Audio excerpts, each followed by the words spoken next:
Hi everyone. ఈరోజు మనం ఎన్ఎన్ఎంఎస్లోని శాట్లో భాగంగా మ్యాథమెటిక్స్లోని జామెట్రీ గురించి డిస్కస్ చేద్దాం. ఇది కూడా one of the important chapter in NNMS. ఎందుకంటే ఈ చాప్టర్ నుంచి అట్లీస్ట్ 2 to 4 క్వశ్చన్స్, 1 year అయితే 6 క్వశ్చన్స్ కూడా ఈ ఒక్క చాప్టర్ నుంచే అడగడం జరిగింది. కాబట్టి ఈ జామెట్రీలో ఉన్న అన్ని కాన్సెప్ట్స్ని అట్లాగే కొన్ని ఇంపార్టెంట్ బిట్స్ని చివరిలో ప్రీవియస్ ఎన్ఎన్ఎంఎస్ ఎగ్జామ్స్లో అడిగిన బిట్స్ని డిస్కస్ చేద్దాం.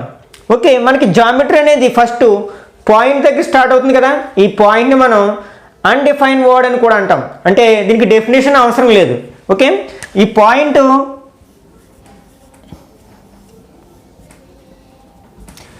ఏ పాయింట్ హ్యాస్ నో డైమెన్షన్స్. దీనికి డైమెన్షన్స్ ఏమి ఉండవు కదా. జస్ట్ మనం పెన్ తీసుకుని పేపర్ మీద ఉంచినట్లయితే ఫామ్ అయ్యే జామెట్రికల్ ఫిగర్నే మనం పాయింట్ అంటాము. సాధారణంగా మనం పాయింట్స్ని అప్పర్ కేస్ లెటర్స్తో, ఇంగ్లీష్లోని అప్పర్ కేస్ లెటర్స్తో రిప్రజెంట్ చేస్తూ ఉంటాం. అవేమిటి? ఏ, బి, సి, ఇట్లా పి, క్యూ, ఎక్స్, వై అంటే క్యాపిటల్ లెటర్స్. ఇట్లాంటి క్యాపిటల్ లెటర్స్తో మనం పాయింట్స్ని రిప్రజెంట్ చేస్తూ ఉంటాం. నెక్స్ట్ లైన్, దీన్నే మనం స్ట్రైట్ లైన్ అని కూడా అంటాం. A straight line can be produced indefinitely on both sides. అంటే ఒక స్ట్రైట్ లైన్ మనం బోత్ సైడ్స్ కూడా ఇన్ఫైనైట్గా ప్రొడ్యూస్ చేయవచ్చు అనమాట. అంటే it has no definite length. దీనికి ఒక డెఫినెట్ లెంత్ అంటూ ఉండదు, అట్లాగే దీనికి ఎండ్ పాయింట్స్ ఉండవు. అట్లాంటి దాన్ని మనం స్ట్రైట్ లైన్ అంటాం కదా. ఓకే, ఈ స్ట్రైట్ లైన్ మీద ఏవైనా 2 పాయింట్స్ తీసుకున్నట్లయితే ఈ స్ట్రైట్ లైన్ మనం ఏబి ఇట్లా యారో మార్క్స్తో రిప్రజెంట్ చేస్తూ ఉంటాం. ఇక్కడ ఏ అండ్ బి అనేవి మనకి ఎండ్ పాయింట్స్ కాదు, any 2 points on the given line అన్నమాట. Okay, next one is ray. A part of a line which has only one end point. అంటే మనకి లైన్లో కొంత భాగాన్ని, అంటే ఒకే ఒక ఎండ్ పాయింట్ ఉన్న కొంత భాగాన్ని మనం రేగా చెప్పుకుంటూ ఉంటాం అనమాట. అంటే ఫర్ ఎగ్జాంపుల్ ఇది ఒక రే అనుకున్నట్లయితే, ఫర్ ఎగ్జాంపుల్ ఈ ఎండ్ పాయింట్ ఓ, అట్లాగే ఏదైనా ఇంకొక పాయింట్ ఏ అనుకున్నట్లయితే ఈ ఓఏ ఇట్లా రిప్రజెంట్ చేసినట్లయితే ఇది ఒక రేని రిప్రజెంట్ చేస్తుంది అనమాట. ఇక్కడ ఓ ఎండ్ పాయింట్ అవుతుంది అంటే only one end point. And ray has no definite length. దీనికి కూడా మనకి డెఫినెట్ లెంత్ అంటూ ఉంటుంది అనమాట. అంటే ఇది 10 సెంటీమీటర్స్ ఉంటుంది, 20 సెంటీమీటర్స్ ఉందని మనం కొలిచి చెప్పలేమన్నమాట. Next OA is not equal to, ఇలాంటి యారో మార్క్ ఇట్లా మార్చినట్లయితే అవి రెండు ఈక్వల్ కాదు. కానీ this can be written as ఇలా రిప్రజెంట్ చేయొచ్చు. కానీ ఈ రేని మనం ఓఏ బార్ లేకపోతే ఏఓని రివర్స్లో యారో మార్క్ రిప్రజెంట్ చేయొచ్చు. కానీ ఎందుకంటే ఇక్కడ ఓ అనేది ఎండ్ పాయింట్, అంటే మనం పైన పెట్టే బార్లో ఎండ్ పాయింట్ ఓ మీదే ఉండాలి. ఆ విషయాన్ని గుర్తుపెట్టుకోవాలి. Next line segment.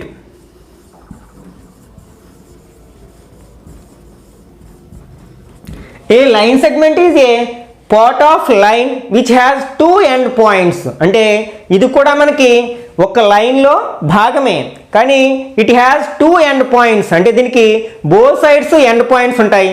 It cannot be produced on both sides. అంటే దీన్ని బోత్ సైడ్స్ కూడా మనం పొడిగించలేము అనమాట, ప్రొడ్యూస్ చేయలేము. దిస్ ఈజ్ ఏబి అనుకున్నట్లయితే ఈ లైన్ సెగ్మెంట్ మనం ఏబి బార్ అని రిప్రజెంట్ చేస్తాం. ఇక్కడ AB bar equal to BA bar రాయొచ్చు, ఎందుకంటే బోత్ సైడ్స్ మనకి ఎండ్ పాయింట్స్ ఉంటాయి కాబట్టి. ఓకే, నెక్స్ట్ మనం ఈ రేని బేస్ చేసుకుని యాంగిల్ని డిఫైన్ చేస్తూ ఉంటాం అనమాట. Angle is a combination of 2 rays with common end point. అంటే మనం రేని ఎట్లా డిఫైన్ చేయొచ్చు అంటే combination of 2 rays with common end point. For example OA అనేది ఒక రే, అలాగే ఓబి అనేది మరొక రే. ఈ రెండిటి యొక్క కామన్ పాయింట్ ఓ అనమాట. ఎండ్ పాయింట్ రెండిటికి ఓ దగ్గరే ఉన్నది. అప్పుడు this is called angle. Okay, ఈ యాంగిల్ మనం యాంగిల్ ఓ అని కానీ ఆర్ యాంగిల్ ఏఓబి అని కానీ రిప్రజెంట్ చేస్తూ ఉంటాం. అంటే మనకి ఈ పార్ట్స్ ఆఫ్ ఏ యాంగిల్ అంటే ఒక యాంగిల్కి ఉండే పార్ట్స్ ఏంటంటే వెర్టెక్స్ అండ్ ఆర్మ్స్. ఇక్కడ ఓ ఈజ్ కాల్డ్ అంటే కామన్ ఎండ్ పాయింట్ ఉంది కదా రెండింటికి, దాన్ని మనం వెర్టెక్స్ అంటాం, vertex of an angle. And OA and OB ఈ టూ రేస్ని కూడా మనం ఆర్మ్స్ ఆఫ్ ద యాంగిల్ అంటాం, ఆర్మ్స్ అంటాం అనమాట. మనకి ఎప్పుడైనా సరే యాంగిల్ రాసేటప్పుడు వెర్టెక్స్ అనేది వెర్టెక్స్తో అయినా రిప్రజెంట్ చేయొచ్చు, లేకపోతే వెర్టెక్స్ని మిడిల్లో ఉండేటట్లు రాయొచ్చు అనమాట. అంటే యాంగిల్ ఏఓబి అని రాయొచ్చు, at the same time angle BOA అని కూడా రాయొచ్చు అనమాట. ఈ రెండు ఈక్వలే, కానీ మనం ఇట్లా రాసేటప్పుడు వెర్టెక్స్ ఎప్పుడు మిడిల్లో ఉండాలి. అయితే ఇక్కడ యాంగిల్ని సింగిల్ లెటర్తో రిప్రజెంట్ చేయొచ్చు కదా, 3 లెటర్స్తో రిప్రజెంట్ చేయాల్సిన అవసరం ఏంది అనే డౌట్ రావచ్చు అనమాట. మనకి ఏదైనా ఒక పాయింట్ దగ్గర మోర్ దెన్ 1 యాంగిల్ ఉన్నప్పుడు అప్పుడు మనకి కన్ఫ్యూజన్ లేకుండా ఉండాలి అంటే ఎప్పుడు మనం 3 లెటర్స్తో రిప్రజెంట్ చేయడానికి ప్రయత్నించాలన్నమాట. For example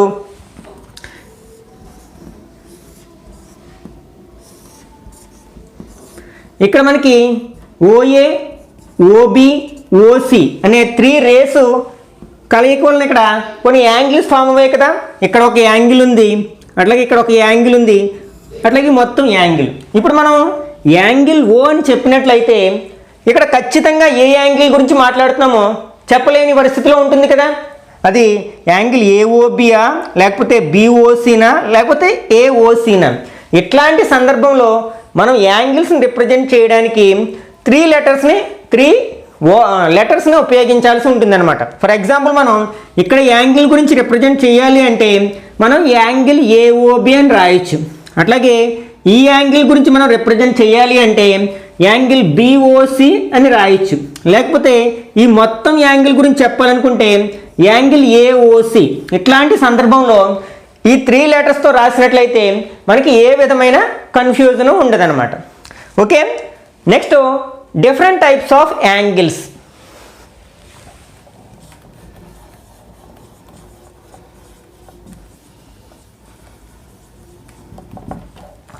okay, first one acute angle.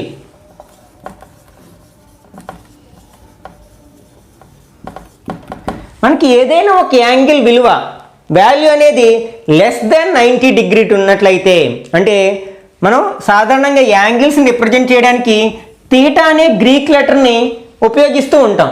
ఒక యాంగిల్ విలువ greater than 0 degrees and less than 90 degrees ఉన్నట్లయితే దాన్ని మనం ఎక్యూట్ యాంగిల్ అంటాం. అంటే దీన్ని బట్టి 1 నుంచి 89 వరకు ఉన్న ఈచ్ అండ్ ఎవ్రీ యాంగిల్ని మనం ఎక్యూట్ యాంగిల్గా చెప్పొచ్చు అనమాట. అంటే మనకి ఇది డయాగ్రమాటికల్గా రిప్రజెంట్ చేసినట్లయితే ఇలా రాసినట్లయితే ఇది ఎక్యూట్ యాంగిల్ అవుతుంది అనమాట. Next second one is right angle.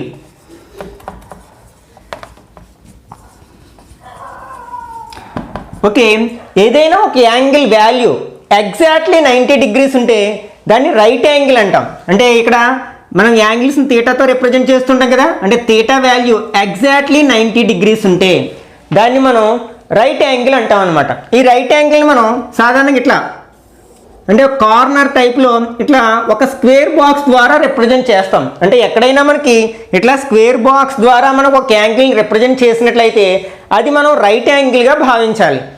Next third one is అబ్ట్యూజ్ angle.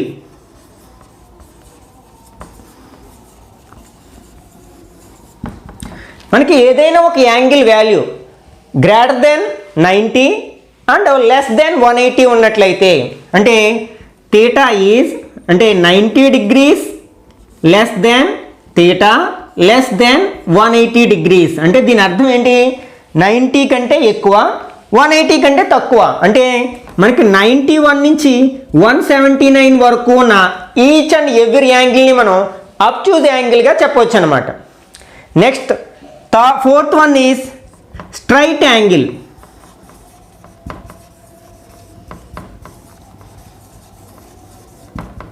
Okay, ఏదైనా ఒక యాంగిల్ వాల్యూ ఎగ్జాక్ట్లీ 180 డిగ్రీస్ ఉన్నట్లయితే that is called straight angle. అంటే ఇక్కడ మనకి 2 రేసు కలిసి, అంటే ఒక యాంగిల్లో 2 రేస్ ఉంటాయి కదా, ఆ 2 రేసు కలిసి ఒక స్ట్రైట్ లైన్ ఫామ్ చేస్తాయి అనమాట.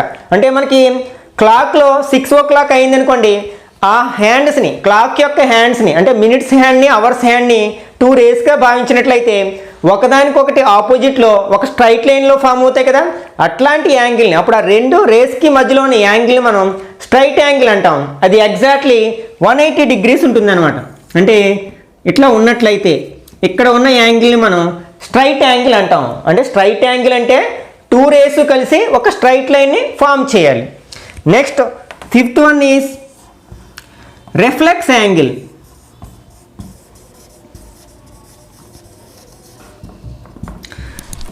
అంటే ఇక్కడ మనకి 2 రేస్ మధ్యలో ఉండే యాంగిల్ గ్రేటర్ దాన్ 180 డిగ్రీస్ అంటే 180 కంటే ఎక్కువ, అట్లాగే లెస్ దెన్ 360 డిగ్రీస్ 360 డిగ్రీస్ కంటే తక్కువ ఉన్నట్లయితే that is called reflex angle. అంటే 180 degrees less than theta less than 360 degrees. అంటే దీని అర్థం ఏంటంటే ఇక్కడ 181 నుంచి 359 డిగ్రీస్ వరకు ఉన్న ఈచ్ అండ్ ఎవ్రీ యాంగిల్ని మనం రిఫ్లెక్స్ యాంగిల్గా చెప్పవచ్చు అనమాట. Next one is pairs of angles. అంటే ఇక్కడ మనం యాంగిల్స్ యొక్క పేర్స్ గురించి మాట్లాడుకుంటాం. అంటే 2 యాంగిల్స్ మధ్యలో ఉండే రిలేషన్ గురించి డిస్కస్ చేస్తాం. First one is complementary angles. If the sum of 2 angles is 90 degrees then they are called complementary angles. అంటే మనం ఏవైనా 2 యాంగిల్స్ని యాడ్ చేసినప్పుడు 90కి ఈక్వల్ అయినట్లయితే ఆ 2 యాంగిల్స్ని ఒకదానికొకటి కాంప్లిమెంటరీ యాంగిల్స్ అంటాం.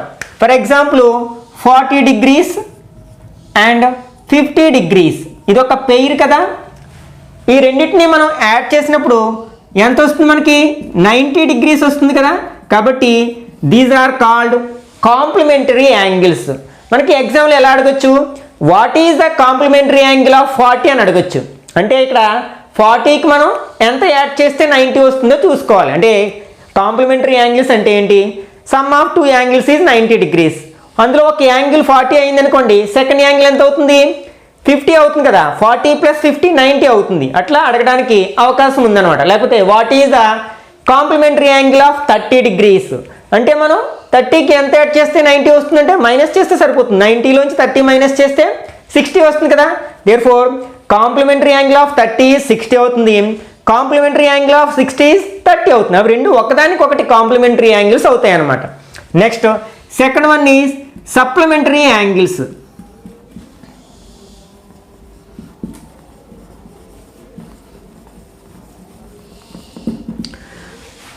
If the sum of 2 angles is 180 degrees then they are called supplementary angles. అంటే ఏవైనా 2 యాంగిల్స్ని యాడ్ చేసినప్పుడు వాటి వాల్యూ 180కి ఈక్వల్ అయినట్లయితే ఆ 2 యాంగిల్స్ని supplementary angles to each other అంటే ఒకదానికొకటి సప్లిమెంటరీ యాంగిల్స్ అంటాం. ఫర్ ఎగ్జాంపుల్ 100 డిగ్రీస్ ఉంది అండ్ 80 డిగ్రీస్, ఈ రెండింటిని యాడ్ చేస్తే మనకి 180 డిగ్రీస్ వస్తుంది కదా. కాబట్టి ఈ పెయిర్ని మనం సప్లిమెంటరీ యాంగిల్స్ అనొచ్చు అనమాట. అంటే ఇప్పుడు 100కి సప్లిమెంటరీ యాంగిల్ 80 అవుతుంది, 80కి సప్లిమెంటరీ యాంగిల్ 100 అవుతుంది అనమాట. అంటే మనకు క్వశ్చన్ ఎలా అడగచ్చు, what is the supplementary angle of 150 అని అడగచ్చు. మనకి 150కి ఎంత యాడ్ చేస్తే మనకి 180 వస్తుంది, 30 డిగ్రీస్ యాడ్ చేస్తే 180 వస్తుంది కదా. కాబట్టి supplementary angle of 150 is 30 degrees అని చెప్పొచ్చు అనమాట. అట్లాగే సప్లిమెంటరీ యాంగిల్ ఆఫ్ 30 అంటే 150 అని చెప్పొచ్చు. అంటే మనకి ఏదైనా ఒక యాంగిల్ ఇచ్చి దానికి సప్లిమెంటరీ యాంగిల్ అని అడిగినప్పుడు ఆ ఇచ్చిన యాంగిల్ 180లోంచి మైనస్ చేస్తే సరిపోతుంది అనమాట. Next third one is conjugate angles.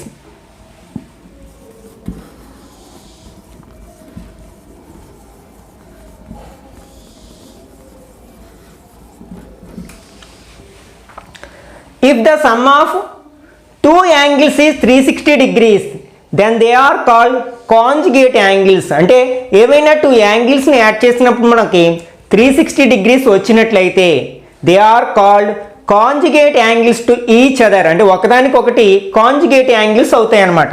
For example 200 degrees ఉంది, దీనికి 160 డిగ్రీస్ని యాడ్ చేసినట్లయితే మనకి 360 డిగ్రీస్ వస్తుంది కదా. కాబట్టి ఈ పెయిర్ని మనం కాంజుగేట్ యాంగిల్స్ అంటాం అనమాట. అంటే ఇక్కడ కాంజుగేట్ యాంగిల్ ఆఫ్ 200 డిగ్రీస్ అంటే మనకి 160 అవుతుంది, కాంజుగేట్ యాంగిల్ ఆఫ్ 160 అంటే 200 అవుతుంది. అంటే ఏదైనా ఒక యాంగిల్ ఇచ్చి దానికి కాంజుగేట్ యాంగిల్ ఏంటని అడిగినప్పుడు ఏం చేస్తాం, ఆ ఇచ్చిన యాంగిల్ని 360లోంచి మైనస్ చేస్తాం అనమాట. ఫర్ ఎగ్జాంపుల్ మనకి what is the conjugate angle of 270 degrees అని అడిగాడు అనుకోండి, మనం ఏం చేయాలి, ఈ 360లోంచి 217 మైనస్ చేస్తే సరిపోతుంది అనమాట. అంటే 90 degrees is the conjugate angle of 270 అవుతుంది. These are the pairs of angles. Next, adjacent angles. What is meant by adjacent angles?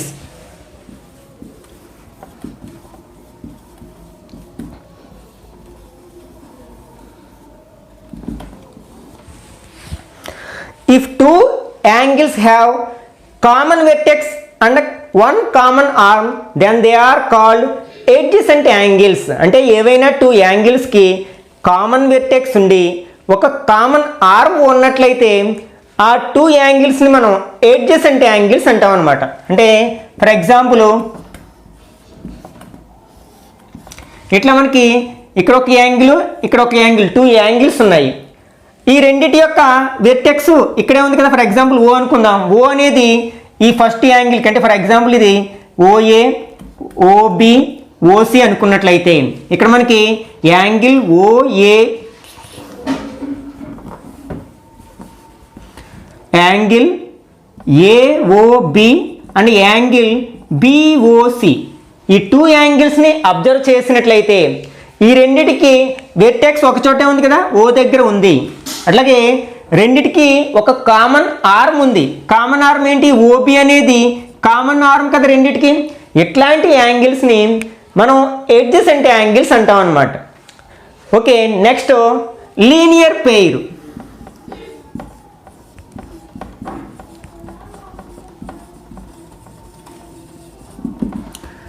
Okay, if the sum of 2 adjacent angles is 180 degrees, then they are called linear pair. అంటే ఏవైనా 2 adjacent angles యొక్క some 180కి equal అయినట్లయితే they are called linear pair. ఇట్లా మనకి 2 adjacent angles కలిసి ఒక straight line form చేసినట్లయితే, for example angle AOB and angle BOC, ఈ 2 యాంగిల్స్ మనకి ఎడ్జసెంట్ యాంగిల్స్ అవుతాయి.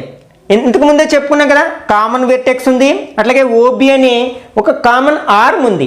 ఇప్పుడు ఈ రెండు కలిసి మనకి ఒక స్ట్రైట్ లైన్ ఫామ్ చేసాయి, ఏసీ అనే ఒక స్ట్రైట్ లైన్ ఫామ్ చేసాయి కదా. ఇట్లాంటి వాటిని మనం లీనియర్ పెయిర్ అంటాం. ఇటు మొత్తం ఎప్పుడు కూడా మనకి 180 అవుతుంది అనమాట.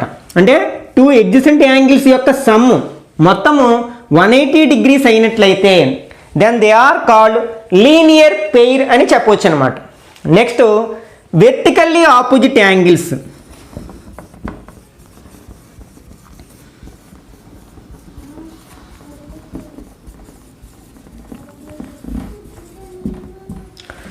మనకి ఏవైనా 2 స్ట్రైట్ లైన్స్ ఇంటర్సెక్ట్ చేసుకున్నప్పుడు, అంటే ఫర్ ఎగ్జాంపుల్ ఏబి అనే ఒక స్ట్రైట్ లైను, అట్లాగే సిడి అని ఒక స్ట్రైట్ లైను ఓ అనే పాయింట్ దగ్గర ఇంటర్సెక్ట్ చేసుకున్నాయి అనుకుందాం. అప్పుడు మనకి ఇక్కడ 4 యాంగిల్స్ ఫామ్ అవ్వాయి కదా. అంటే 1 2 3 4. వీటిల్లో మనకి కామన్ వెర్టెక్స్ ఉండి కామన్ ఆర్మ్ లేని యాంగిల్స్ని వెర్టికల్లీ ఆపోజిట్ యాంగిల్స్ అంటాం. ఫర్ ఎగ్జాంపుల్ ఈ 1 ఫస్ట్ యాంగిల్ని థర్డ్ యాంగిల్ని అబ్జర్వ్ చేసినట్లయితే రెండిటికి కామన్ వెర్టెక్స్ ఉంది కానీ కామన్ ఆర్మ్ లేదు. అంటే ఫస్ట్ యాంగిల్ యొక్క ఆర్మ్స్ ఓబి ఓడి, ఈ థర్డ్ యాంగిల్ యొక్క ఆర్మ్స్ ఓఏ ఓసి, అంటే రెండిటికి కామన్ ఆర్మ్ లేదు కానీ కామన్ వెర్టెక్స్ ఉంది. ఇట్లాంటి యాంగిల్స్ని మనం వెర్టికల్లీ ఆపోజిట్ యాంగిల్స్ అంటాం. అంటే ఇక్కడ 1 3 అనేది ఒక పెయిర్ అనమాట వెర్టికల్లీ ఆపోజిట్ యాంగిల్స్లో. అట్లాగే 2 and 4 కూడా వెర్టికల్లీ ఆపోజిట్ యాంగిల్స్ అవుతాయి అన్నమాట. Next vertically opposite angles are always equal. అంటే వెర్టికల్లీ ఆపోజిట్ యాంగిల్స్ అనేవి ఆల్వేస్ ఈక్వల్గా ఉంటాయి, సమానంగా ఉంటాయి అన్నమాట. అంటే ఇక్కడ యాంగిల్ 1 అనేది యాంగిల్ 3కి ఈక్వల్గా ఉంటుంది. At the same time angle 2 equal to angle 4కి ఈక్వల్గా ఉంటుందన్నమాట. వీటిని మనం ప్రాబ్లమ్స్ సాల్వ్ చేయడంలో ఉపయోగించుకుంటాం. Next if 2 straight lines have a common point then they are called intersecting lines. అంటే ఏవైనా మనకి టూ స్ట్రైట్ లైన్కి ఒక కామన్ పాయింట్ ఉన్నట్లయితే వాటిని మనం ఇంటర్సెక్టింగ్ లైన్స్ అంటాం. అంటే ఫర్ ఎగ్జాంపుల్ ఇట్లా మనం స్మాల్ లెటర్స్తో కూడా రిప్రజెంట్ చేస్తూ ఉంటాం కదా స్ట్రైట్ లైన్స్ని. LM అని టూ స్ట్రైట్ లైన్స్ ఉన్నాయి. ఈ రెండిటికి ఒక కామన్ పాయింట్ ఉంది కదా. ఈ ఫర్ ఎగ్జాంపుల్ O అనే ఒక పాయింట్ ఇటు L అనే స్ట్రైట్ లైన్ మీద ఉంది, అట్లాగే M అనే స్ట్రైట్ లైన్ మీద కూడా ఉంది. కాబట్టి that is called common point. ఇట్లా టూ స్ట్రైట్ లైన్స్కి ఒక కామన్ పాయింట్ ఉన్నట్లయితే they are called intersecting lines.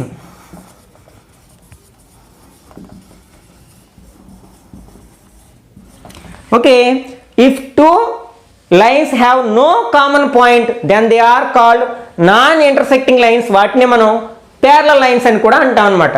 అంటే ఫర్ ఎగ్జాంపుల్ ఇట్లా MN అనే టూ స్ట్రైట్ లైన్స్ ఉన్నాయి. వీటిని ఎంత దూరం ప్రొడ్యూస్ చేసినా పొడిగించినా సరే ఎక్కడ ఇంటర్సెక్ట్ అయ్యే ఛాన్స్ లేదు కదా. ఇట్లాంటి వాటిని మనం నాన్ ఇంటర్సెక్టింగ్ లైన్స్ అంటాం. వాటిని ప్యారలల్ లైన్స్ అని కూడా అంటాం అనమాట. వీటి యొక్క పర్పెండిక్యులర్ డిస్టెన్స్ అనేది ఎక్కడ చూసినా ఒకలాగే ఉంటుంది. ఫర్ ఎగ్జాంపుల్ ఇక్కడ 3 సెంటీమీటర్స్ ఉన్నట్లయితే ఇక్కడ కూడా 3 సెంటీమీటర్స్ ఉంటుంది అనమాట. ఒకవేళ మనకి ఇలా టూ స్ట్రైట్ లైన్స్ ఉన్నాయి, LN అనే టూ స్ట్రైట్ లైన్స్ ఉన్నాయి. ఇవి రెండు ఇంటర్సెక్టింగ్ లైన్సా ప్యారలల్ లైన్స్ అని అడిగితే మనకి ఇవి ఇంటర్సెక్టింగ్ లైన్స్ అవుతాయి. ఎందుకంటే వీటిని మనం ఇట్లా ప్రొడ్యూస్ చేసినట్లయితే అంటే రైట్ సైడ్కి ప్రొడ్యూస్ చేసినట్లయితే మనకి ఎక్కడో చోట కలుస్తుంది కదా. కాబట్టి దీస్ ఆర్ ఇంటర్సెక్టింగ్ లైన్స్ అవుతాయి. ఇంకా చెప్పాలంటే వీటి మధ్య ఉండే పర్పెండిక్యులర్ డిస్టెన్స్ ఇక్కడ ఎక్కువగా ఉంది, అలాగే ఇక్కడ తక్కువగా ఉంది. కాబట్టి ఏ సైడ్ అయితే డిస్టెన్స్ తక్కువగా ఉంటుందో ఆ సైడ్ వాటిని ప్రొడ్యూస్ చేసినట్లయితే ఏదో ఒక పాయింట్ దగ్గర ఇంటర్సెక్ట్ అవుతాయి అన్నమాట. నెక్స్ట్ ఈ పాయింట్ని మనం ఇంటర్సెక్టింగ్ పాయింట్ అని కూడా అంటూ ఉంటాం. Next 3 or more than 3 lines intersecting at a point then they are called concurrent lines. అంటే మనం 2 lines intersect అయితే వాటిని ఇంటర్సెక్టింగ్ లైన్స్ అంటాం. 2 కంటే ఎక్కువ అంటే 3 కావచ్చు, 3 కంటే ఎక్కువ కావచ్చు, 4, 5, 10 ఇలా లైన్స్ ఒకే పాయింట్ దగ్గర ఇంటర్సెక్ట్ చేసుకున్నట్లయితే they are called concurrent lines. అంటే ఫర్ ఎగ్జాంపుల్ ఇట్లా వీటన్నిటికీ ఒకే కామన్ పాయింట్ ఉంది కదా. ఇట్లాంటి లైన్స్ని మనం కాన్కరెంట్ లైన్స్ అంటాం.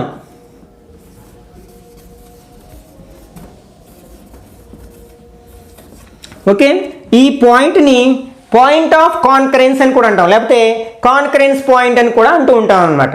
Okay, these are the concepts on lines and angles. Next angles formed by transversals. అసలు ట్రాన్స్వర్సల్స్ అంటే ఏంటో చూద్దాం. మనకి ఒక ప్లేన్ మీద ఏవైనా 2 లైన్స్ ఉన్నాయనుకుందాం. ఫర్ ఎగ్జాంపుల్ LM అని 2 లైన్స్ ఉన్నాయనుకుందాం.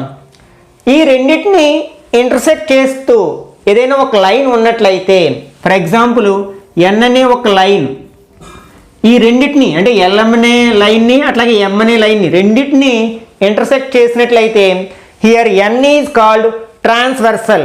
అంటే రెండింటిని ఇక్కడ L అనేది ఒకే లైన్ ఇంటర్సెక్ట్ చేస్తుంది, అట్లాగే M అనేది కూడా ఓన్లీ 1 లైన్ మాత్రమే ఇంటర్సెక్ట్ చేస్తుంది. ఇక్కడ 2 లైన్స్ని ఇంటర్సెక్ట్ చేస్తున్న లైన్ ఏంటి? N కదా. Here N is called transversal. Okay, అప్పుడు మనకి ఇక్కడ ఎన్ని యాంగిల్స్ ఫామ్ అవుతాయో చూద్దాం ఒకసారి. ఇక్కడ మనకి ఈ ఇంటర్సెక్టింగ్ పాయింట్ దగ్గర 4 యాంగిల్స్ ఫామ్ అవుతాయి. 1, 2, 3, 4. అట్ ద సేమ్ టైం ఈ పాయింట్ దగ్గర కూడా మనకి 4 యాంగిల్స్ ఫామ్ అవుతాయి. 5, 6, 7, 8. ఓకే, వీటిని డిఫరెంట్ యాంగిల్స్గా క్లాసిఫై చేస్తాం. అందులో first one is interior angles.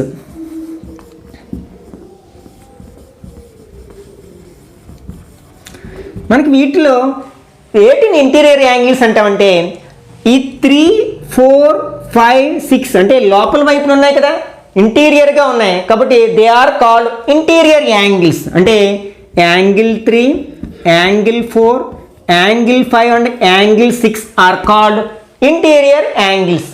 Next second one is exterior angles.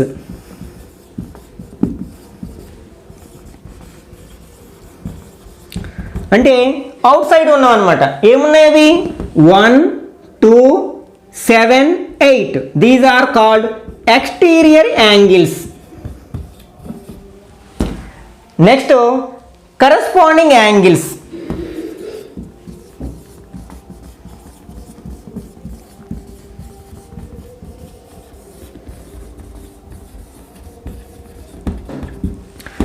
మనం కరస్పాండింగ్ యాంగిల్స్ అని వేటిని అంటామండి, ఇక్కడ పెయిర్స్ అనమాట ఇవి. ఓకే, మనకి ట్రాన్స్వర్సల్కి ఒకే వైపున ఉండి ఒకటి ఇంటీరియరు ఒకటి ఎక్స్టీరియరు అలా ఉన్న యాంగిల్స్ మనం కరస్పాండింగ్ యాంగిల్స్ అంటారు. అయితే ఇక్కడ ఒక విషయం గుర్తుపెట్టుకోవాలి, అవి రెండు కూడా ఎడ్జసెంట్ యాంగిల్స్ అవి ఉండకూడదు. అంటే వాటికి కామన్ వెర్టెక్స్ ఉండకూడదు, కామన్ ఆర్మ్ ఉండకూడదు. అట్లాంటి యాంగిల్స్ మనం కరస్పాండింగ్ యాంగిల్స్ అంటాం. అంటే ట్రాన్స్వర్సల్కి ఒకే వైపున వల్ల ఒక ఇంటీరియరు ఒక ఎక్స్టీరియరు. ఫర్ ఎగ్జాంపుల్ ఇది ట్రాన్స్వర్సల్ కదా, ఇందులో 1, 5. ఈ 1 అనేది ఎక్స్టీరియర్ యాంగిల్, 5 అనేది ఇంటీరియర్ యాంగిల్. ఇక్కడ 1, 4 తీసుకోకూడదు, 4 ఇంటీరియర్ యాంగిలే కదా, 1 ఎక్స్టీరియర్ యాంగిల్ కదా. నెక్స్ట్ రెండు కూడా ట్రాన్స్వర్సల్కి ఒకే వైపున ఉన్నాయి కదా, వారింటిని కరస్పాండింగ్ యాంగిల్స్ అనవచ్చు కదా అనే డౌట్ వస్తుంది. ఇంతకుముందే చెప్పాను కదా, అవి ఎడ్జసెంట్ యాంగిల్స్ అయ్యి ఉండకూడదు. ఈ 1, 4 అనేవి ఎడ్జసెంట్ యాంగిల్స్ అవుతున్నాయి కాబట్టి అది కాకుండా ఇక్కడ 1, 5ని తీసుకోవాలి. ఇక్కడ 1, 5 ఇది ఒక పెయిర్ అవుతుంది మనం, ఆ రెండు కరస్పాండింగ్ యాంగిల్స్ అవుతాయి. అట్లాగే 4, 8 ఇవి కూడా మనకి ట్రాన్స్వర్సల్కి ఒకే వైపున ఉన్న ఇంటీరియర్ అండ్ ఎక్స్టీరియర్ యాంగిల్స్ కదా. 4, 5 అట్ ద సేమ్ టైం ఈ ట్రాన్స్వర్సల్కి లెఫ్ట్ సైడ్ ఉన్నవి 2, 6 ఇదొక పెయిరు. అట్లాగే 3, 7 ఇది కూడా మనకి ఒక పెయిర్ అవుతుంది అనమాట. These are corresponding angles. Next 4th one is alternative interior angles.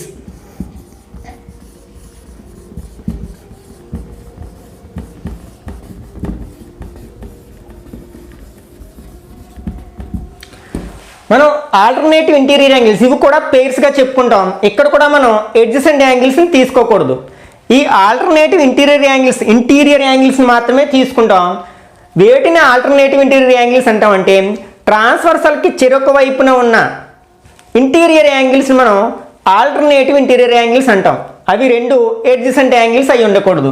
ఇక్కడ n అనేది ట్రాన్స్వర్సల్ కదా, దీనికి చెరొక వైపున ఉన్న ఇంటీరియర్ యాంగిల్స్ ఇక్కడ మొత్తం 4 ఇంటీరియర్ యాంగిల్స్ ఉన్నాయి, 3, 4, 5, 6. అయితే ఈ 3, 4 అనేవి ట్రాన్స్వర్సల్కి బోత్ సైడ్స్ ఉన్నప్పటికీ అవి రెండు ఎడ్జసెంట్ యాంగిల్స్ అవుతున్నాయి కాబట్టి ఎడ్జసెంట్ యాంగిల్స్ తీసుకోకూడదు కదా. కాబట్టి 3, 5 ఇవి రెండు మనకి ఆల్టర్నేటివ్ ఇంటీరియర్ యాంగిల్స్ అవుతాయి, అదొక పెయిర్ అవుతుంది. అంటే 3, 5 అట్లాగే అట్ ద సేమ్ టైం 4, 6 ఇవి కూడా మనకి ఆల్టర్నేటివ్ ఇంటీరియర్ యాంగిల్స్ అవుతాయి అన్నమాట. Next 5th one is alternative exterior angles.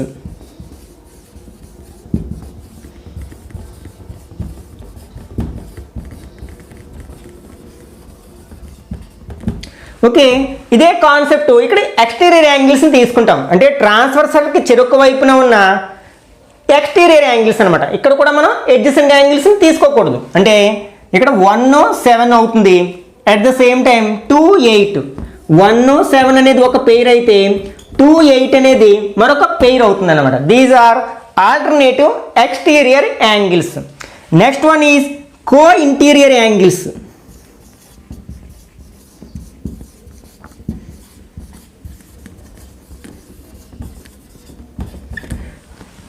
Co interior అంటే ట్రాన్స్వర్సల్కి ఒకే వైపున ఉన్న ఇంటీరియర్ యాంగిల్స్ని కో ఇంటీరియర్ యాంగిల్స్ అంటాం. ఫర్ ఎగ్జాంపుల్ ఇది ట్రాన్స్వర్సల్ కదా n అనేది, దీనికి ఒకే వైపున ఇంటీరియర్ యాంగిల్స్ ఏమవుతాయి 3, 6 అవుతాయి కదా, అంటే అది ఒక పెయిర్ అవుతుంది. అంటే 3, 6 ఒక పెయిర్ అవుతుంది. అలాగే 4, 5 అనేది ఒక పెయిర్ అవుతుంది అనమాట. ఇవి కో ఇంటీరియర్ యాంగిల్స్. నెక్స్ట్ కో ఎక్స్టీరియర్ యాంగిల్స్.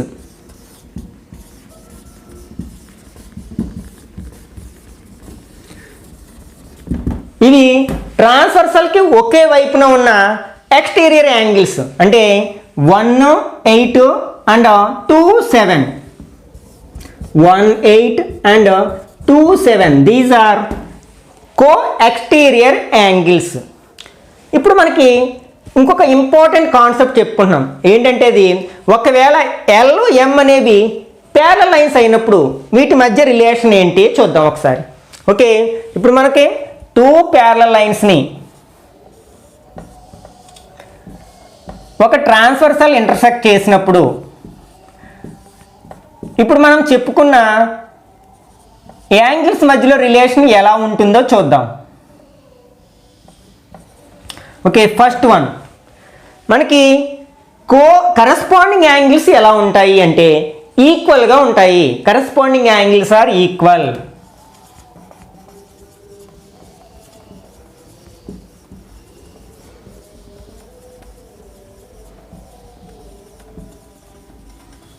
అంటే అవి ఈక్వల్ అయిపోతాయి. అంటే ఇక్కడ ఫస్ట్ యాంగిల్కి ఫిఫ్త్ యాంగిల్ ఈక్వల్ అయిపోతుంది. అంటే యాంగిల్ 1 ఈక్వల్ టు యాంగిల్ 5 అవుతుంది. అట్లాగే యాంగిల్ 2 ఈక్వల్ టు యాంగిల్ 6 అవుతుంది. అట్లాగే యాంగిల్ 3 ఈక్వల్ టు యాంగిల్ 7 అవుతుంది. At the same time angle 4 equal to angle 8 అవుతుంది అనమాట. Next alternative angles, interior angles are also equal. అంటే ఆల్టర్నేటివ్లో రెండు ఈక్వల్ అయిపోతాయి. ఇంటీరియర్ యాంగిల్స్ ఈక్వల్ అయిపోతాయి, ఎక్స్టీరియర్ యాంగిల్స్ కూడా ఈక్వల్ అయిపోతాయి. Next second one is alternative angles are equal.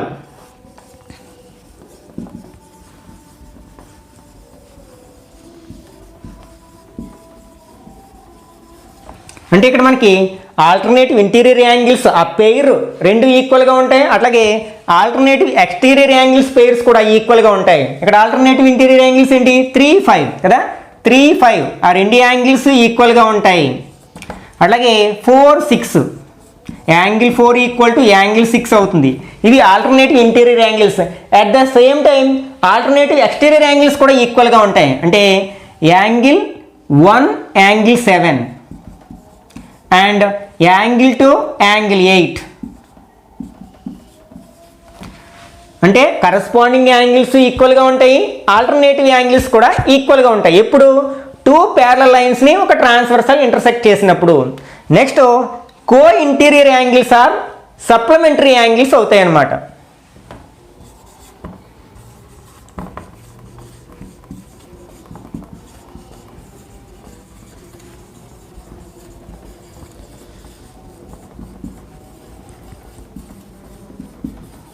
ఇంతకుముందే చెప్పుకున్నాం మనం.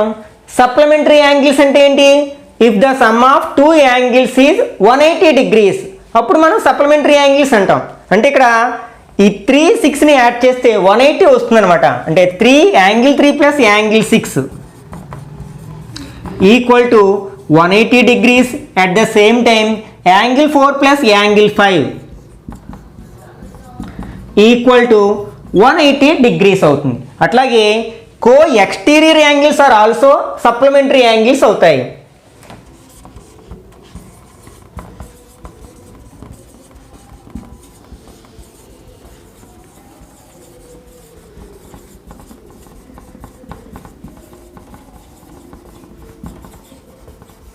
అంటే ఇక్కడ మనకి కో ఎక్స్టీరియర్ అంటే 1, 8 అంటే angle 1 plus angle 8 equal to 180 degrees అవుతుంది. At the same time angle 2 plus angle 7 equal to 180 degrees అవుతుంది.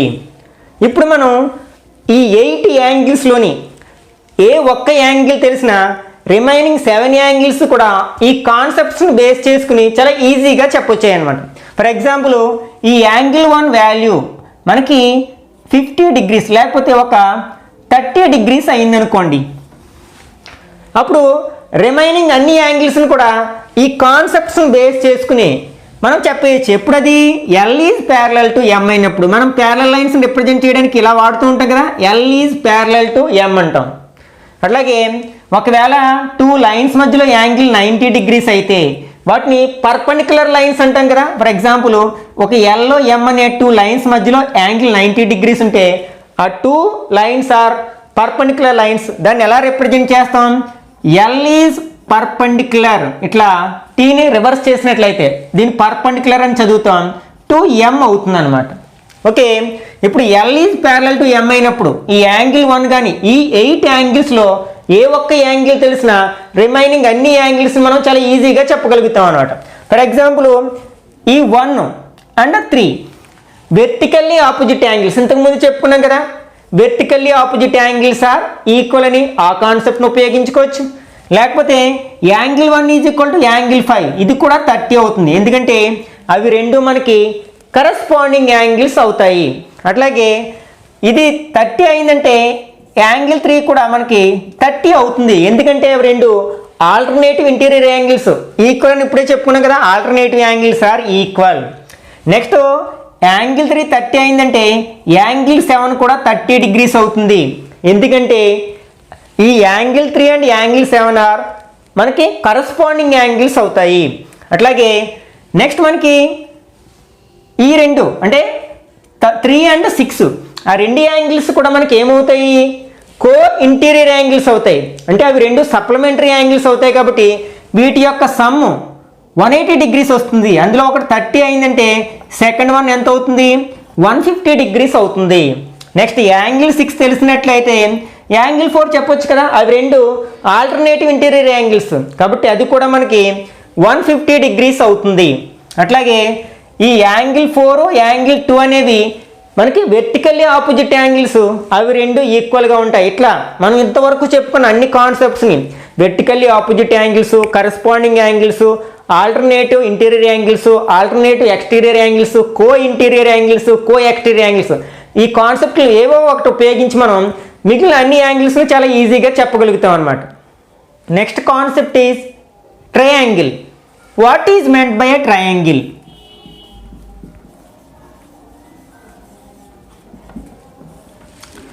A simple closed figure formed by 3 line segments is called a triangle. అంటే మనకి 3 లైన్ సెగ్మెంట్స్తో ఫామ్ అయిన simple closed ఫిగర్ని మనం ఏమంటామంటే triangle అంటాం అనమాట. అసలు సింపుల్ క్లోజ్డ్ మీనింగ్ ఏంటి? మనకి క్లోజ్డ్ ఫిగర్ అంటే ఆల్రెడీ 6th క్లాస్లో నేర్చుకుంటాం కదా, అట్లాగే సింపుల్ ఫిగర్ అన్నా కూడా మనం 6th క్లాస్లో నేర్చుకుంటాం. అంటే క్లోజ్డ్ అంటే అన్ని వైపులు క్లోజ్ అయి ఉన్నదని. ఫర్ ఎగ్జాంపుల్ ఇంగ్లీష్లో ఆల్ఫాబెట్ ఓన్ తీసుకున్నట్లయితే దాన్ని క్లోజ్డ్ ఫిగర్కి ఎగ్జాంపుల్గా చెప్పుకోవచ్చు. ఓపెన్ ఫిగర్ అంటే for example C, this is open figure. Next simple means మనకి ఏదైనా ఒక కర్వ్ని ఇట్లా ఒక పెన్సిల్తో ఇలా డ్రా చేసాం అంటే ఇక్కడ ఒక కర్వ్ని డ్రా చేశాను, ఈ కర్వ్ తనను తానే దాటుకుని వెళ్ళింది కదా, అలా దాటుకుని వెళ్లకుండా ఉండే ఫిగర్ని మనం సింపుల్ ఫిగర్ అంటాం అనమాట. ఫర్ ఎగ్జాంపుల్ ఓ, ఇది ఒక సింపుల్ ఫిగర్. కాబట్టి అంటే మనకు 3 లైన్ సెగ్మెంట్స్తో ఫామ్ అవ్వాలి, అది సింపుల్ ఫిగర్ అవ్వాలి, at the same time closed figure అవ్వాలి. అట్లాంటి మనం ఫిగర్ని మనం జామెట్రికల్ ఫిగర్ని ట్రయాంగిల్గా చెప్పుకుంటాం అనమాట. ఓకే, ఫర్ ఎగ్జాంపుల్ ఇక్కడ ఏబి అనేది ఒక లైన్ సెగ్మెంటు, అలాగే బీసీ అనేది ఒక లైన్ సెగ్మెంటు, ఏసీ అనేది ఒక లైన్ సెగ్మెంటు. ఇట్లా 3 లైన్ సెగ్మెంట్స్తో ఫామ్ అయిన సింపుల్ క్లోజ్డ్ ఫిగర్ని మనం ట్రయాంగిల్ అంటాం. పార్ట్స్ ఆఫ్ ఏ ట్రయాంగిల్, మనకి 3 డిఫరెంట్ పార్ట్స్ ఉంటాయి ట్రయాంగిల్కి. Every triangle has first one is 3 sides. అంటే ఏ ట్రయాంగిల్ తీసుకున్నా సరే మనకి 3 సైడ్స్ ఉంటాయి. అవేంటి 3 లైన్ సెగ్మెంట్స్నే 3 సైడ్స్ అంటాం. అంటే ఏబి, అట్లాగే BC and CA, these are line segments. మనం ఒక ట్రయాంగిల్ యొక్క సైడ్స్ని లోవర్ కేస్ లెటర్స్తో కూడా రిప్రజెంట్ చేస్తూ ఉంటాం. అది ఎట్లా అంటే ఇది ఫస్ట్ అసలు మనం వెర్టెక్స్ల గురించి మాట్లాడుకున్నాం. మనకి ట్రయాంగిల్స్కి 3 వెర్టిసెస్ ఉంటాయి. అవి ఏంటి, 2 లైన్ సెగ్మెంట్స్ కలుసుకున్న ప్రతి పాయింట్ని అంటే కామన్ పాయింట్ని మనం వెర్టెక్స్ అంటాం. అంటే ఈ ఏబిఏసి అనేది ఏ దగ్గర కలుసుకున్నాయి కదా, కాబట్టి అదొక వెర్టెక్స్. అట్లాగే బి అనేది ఒక వెర్టెక్స్, అలాగే సి అనేది ఒక వెర్టెక్స్. ఇప్పుడు ఈ ఏ అనే వెర్టెక్స్కి ఆపోజిట్గా ఉన్న లైన్ సెగ్మెంట్ ఆ సైడ్ని మనం స్మాల్ ఏతో రిప్రజెంట్ చేస్తూ ఉంటాం. అట్లాగే బి వెర్టెక్స్కి ఆపోజిట్గా ఉన్న సైడ్ని మనం స్మాల్ బి తోటి, అలాగే సికి ఆపోజిట్గా ఉన్న సైడ్ని మనం స్మాల్ సి తోటి రిప్రజెంట్ చేస్తుంటాం. ఏబి అనేది సికి ఈక్వల్ అవుతుంది, బీసీ అనేది ఏకి ఈక్వల్ అవుతుంది, సిఏ అనేది బికి ఈక్వల్ అవుతుంది అనమాట. ఇలా లోవర్ కేస్ లెటర్స్తో కూడా మనం సైడ్స్ని రిప్రజెంట్ చేస్తూ ఉంటాం అనమాట. నెక్స్ట్ 3 యాంగిల్స్ ఉంటాయి కదా మనకి, ఏంటవి, angle A, angle B and angle C. These are the parts of a triangle. Next sum of the angles of a triangle is always 180 degrees, exactly equal to 180 degrees. అంటే ఒక ట్రయాంగిల్లో ఉండే 3 angles యొక్క some ఎప్పుడు కూడా 180 degrees అవుతుంది. అంటే sum of the angles of a triangle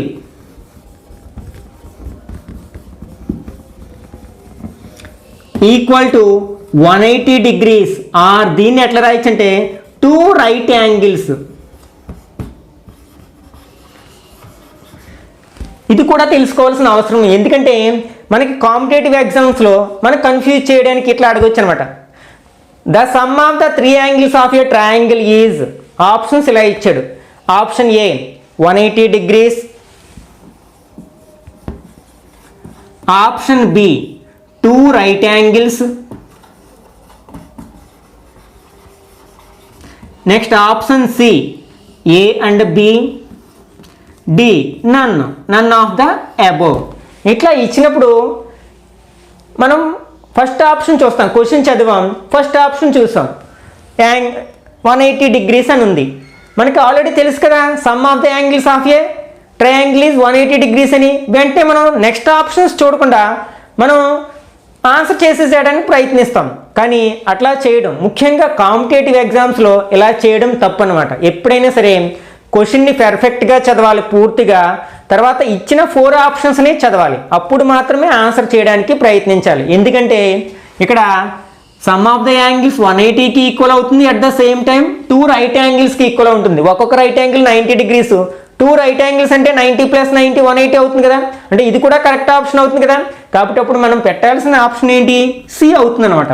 అంటే ఇట్లాంటి చిన్న చిన్న మిస్టేక్స్ చేయకూడదు అనమాట, ఎందుకంటే తెలిసిన బిట్ని తప్పు చేస్తే ఆ ఫీలింగ్ చాలా డిఫరెంట్గా ఉంటుంది కదా, బాధాకరంగా ఉంటుంది. కాబట్టి 4 ఆప్షన్స్ని చదివిన తర్వాత మాత్రమే మనం అటెంప్ట్ చేయడానికి ప్రయత్నించాలి.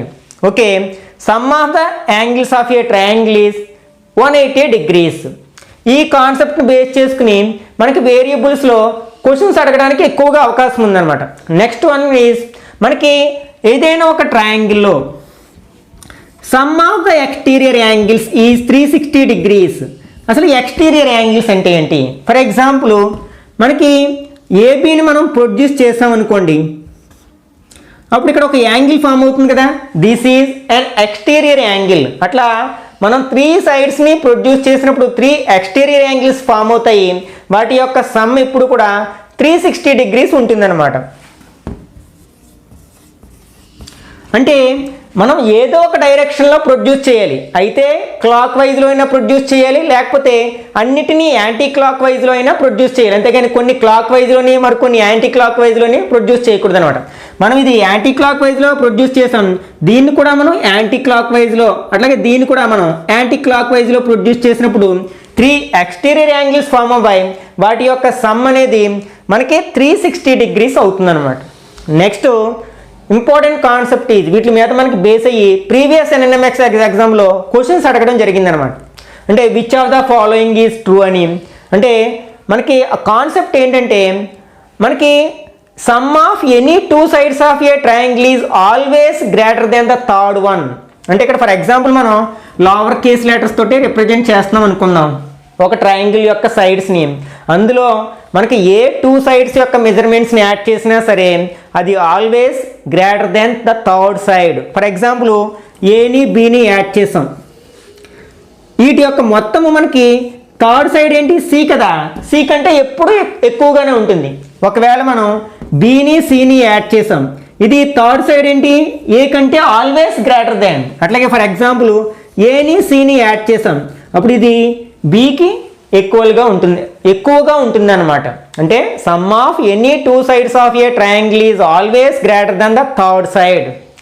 Next second one is the difference of any 2 sides of a triangle is always less than the third side. ఇక్కడ డిఫరెన్స్ అంటే మైనస్ చేయడం, ఏది పెద్దదైతే అందులో చిన్నదాన్ని మైనస్ చేస్తాం కదా. For example A minus B, A పెద్దది అనుకుంటే ఏ మైనస్ బి చేసాం అనుకోండి, ఇది ఎప్పుడు థర్డ్ సైడ్ కంటే చిన్నగానే ఉంటుంది. అట్లాగే for example B minus C or C minus B చేసామనుకోండి, అది ఏ కంటే చిన్నగా ఉంటుంది. అట్లాగే ఏ మైనస్ సి చేసామనుకోండి, అది బి కంటే చిన్నగా ఉంటుంది. ఓకే, సమ్ ఏమో గ్రేటర్ దెన్, డిఫరెన్స్ ఏమో లెస్ దెన్. వీటిని మనం బేస్ చేసుకుని చాలా క్వశ్చన్స్ అడగడానికి అవకాశం ఉందన్నమాట. అంటే మనకి మెజర్మెంట్స్ ఇచ్చి, అంటే 4 ఆప్షన్స్లోని కూడా ఒక ట్రయాంగిల్ యొక్క 3 మెజర్మెంట్స్ ఇచ్చి మనం ఏ మెజర్మెంట్స్తో ఒక ట్రయాంగిల్ని కన్స్ట్రక్ట్ చేయలేము అని, లేకపోతే కన్స్ట్రక్ట్ చేయగలము అనే క్వశ్చన్స్ అడిగినప్పుడు ఈ కాన్సెప్ట్ని బేస్ చేసుకుంటాం అనమాట. అంటే ఇచ్చిన మెజర్మెంట్స్లో ఫర్ ఎగ్జాంపుల్ ఇలా ఇవ్వడం జరిగింది, 2 సెంటీమీటర్స్, 4 సెంటీమీటర్స్ అండ్ 6 సెంటీమీటర్స్. ఇది ఒక ఆప్షన్ అనుకుందాం. వీటితో మనం ట్రయాంగిల్ని కన్స్ట్రక్ట్ చేయగలమా లేమా అనే క్వశ్చన్ అడిగాడు అనుకోండి. ఇప్పుడు మనం ఏం చేయాలి, ఇది టెస్ట్ చేసుకోవాలి. అంటే ఏ 2 సైడ్స్ని యాడ్ చేసినా సరే థర్డ్ సైడ్ కంటే ఎక్కువగా ఉండాలని నేర్చుకున్నాం. మనం ఫర్ ఎగ్జాంపుల్ ఈ 2ని 4ని యాడ్ చేసాం, 6 వచ్చింది. ఇది థర్డ్ సైడ్కి ఈక్వల్గా ఉంది, కానీ మనకి ఏమవ్వాలి, గ్రేటర్ దెన్ ఉండాలి, ఎక్కువగా ఉండాలి. కాబట్టి ఈ మెజర్మెంట్స్తో మనం ట్రయాంగిల్ని కన్స్ట్రక్ట్ చేయలేము అనమాట. అట్లాగే డిఫరెన్స్ కూడా చెక్ చేయొచ్చు. ఫర్ ఎగ్జాంపుల్ ఈ 6లోంచి మనం 4ని మైనస్ చేసామనుకో 2 వస్తుంది. ఇదేమవ్వాలి, థర్డ్ సైడ్ కంటే తక్కువగా ఉండాలి. కానీ ఈ థర్డ్ సైడ్ 2 కదా, ఈ 2 కంటే మనకి 2 అనేది తక్కువగా ఉండదు, ఈక్వల్గా ఉంది. కాబట్టి ఇక్కడ కూడా మనకి ట్రయాంగిల్ని కన్స్ట్రక్ట్ చేయలేము. ఈ 2 కాన్సెప్ట్ని బేస్ చేసుకుని బిట్స్ అడగడానికి మనకి చాలా ఎక్కువ అవకాశాలు ఉన్నాయన్నమాట. నెక్స్ట్ మనకి ఏదైనా ఒక ట్రయాంగిల్లో ఏదైనా ఒక సైడ్ని ప్రొడ్యూస్ చేసినప్పుడు, అంటే ఎక్స్టెండ్ చేసినప్పుడు ఫామ్ అయ్యే ఎక్స్టీరియర్ యాంగిల్ అనేది sum of the interior opposite యాంగిల్స్కి ఈక్వల్గా ఉంటుంది. అంటే ఇక్కడ ఈ బీసీని మనం డి వరకు ప్రొడ్యూస్ చేసాం, పొడిగించాం. అప్పుడు ఇక్కడ ఒక ఎక్స్టీరియర్ యాంగిల్ ఫామ్ అయింది కదా, ఇది some of the interior opposite angles, ఆపోజిట్గా ఉండాలి, ఇంటీరియర్ యాంగిల్స్ అవ్వాలి. ఆ రెండింటి యొక్క సమ్కి ఈక్వల్గా ఉంటుంది అనమాట. X value angle 1 plus angle 2. దీని మీద బేస్ అయ్యి కూడా మనం ఒకసారి ప్రీవియస్ ఎగ్జామ్స్ని అబ్జర్వ్ చేసినట్లయితే చాలాసార్లు క్వశ్చన్స్ అడగడం జరిగిందనమాట.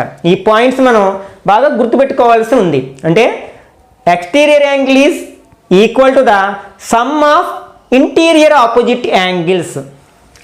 అంటే ఫర్ ఎగ్జాంపుల్ ఇలా ఇవ్వడం జరిగింది, ఏబిసి. అంటే కొంచెం డిఫరెంట్గా ఇక్కడ 120 డిగ్రీస్, ఇక్కడ 50 డిగ్రీస్. అయితే ఇక్కడ ఎక్స్ ఇచ్చి what is the value of X అనే కాన్సెప్ట్ అడగొచ్చు అనమాట.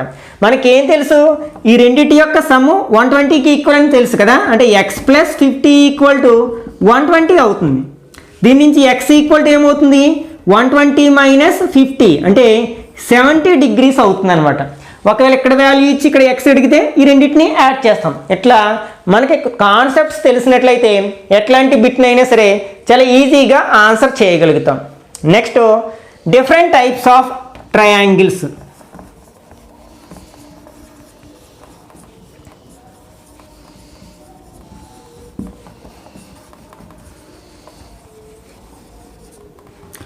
ఓకే, మనకి triangles can be classified into 2 different ways. మనం ట్రయాంగిల్స్ని 2 డిఫరెంట్ వేస్లో క్లాసిఫై చేయొచ్చు అనమాట.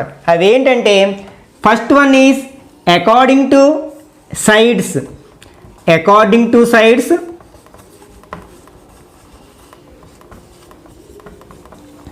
And second one is according to angles.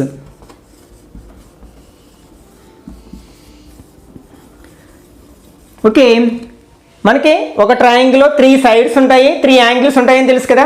అంటే సైడ్స్ని బేస్ చేసుకుని ట్రయాంగిల్స్ని క్లాసిఫై చేయొచ్చు. అట్ ద సేమ్ టైం యాంగిల్స్ని బేస్ చేసి కూడా ట్రయాంగిల్స్ని క్లాసిఫై చేయొచ్చు. ఒకసారి మనం అకార్డింగ్ టు సైడ్స్ చూద్దాం. మనకి ఈ సైడ్స్ని బేస్ చేసుకుని ట్రయాంగిల్స్ని మనం 3 డిఫరెంట్ వేస్లో క్లాసిఫై చేయొచ్చు అనమాట. అదేమిటంటే ఫస్ట్ వన్ ఈజ్ స్కాలెన్ ట్రయాంగిల్. అంటే ఏదైనా ఒక ట్రయాంగిల్లో 3 సైడ్స్ కూడా 3 డిఫరెంట్ మెజర్మెంట్స్ని కలిగి ఉంటే, అంటే ఏ 2 సైడ్స్ ఈక్వల్ లెంత్ లేనట్లయితే, ఫర్ ఎగ్జాంపుల్ 2, 4, 6 అనుకుందాం ఒకవేళ, లేకపోతే 3, 4, 6 అనుకుందాం. ఈ 3 మెజర్మెంట్స్ కూడా డిఫరెంట్గా ఉన్నాయి, ఏ 2 ఈక్వల్గా లేవు కదా. అట్లా ఉంటే దాన్ని మనం స్కాలెన్ ట్రయాంగిల్ అంటాం అనమాట. ఒకవేళ ఏవైనా 2 సైడ్స్ ఈక్వల్గా ఉంటే, మనకి ఇక్కడ స్కాలెన్కి ఎగ్జాంపుల్గా 3 సెంటీమీటర్స్, 4 సెంటీమీటర్స్, 5 సెంటీమీటర్స్ అనుకుందాం.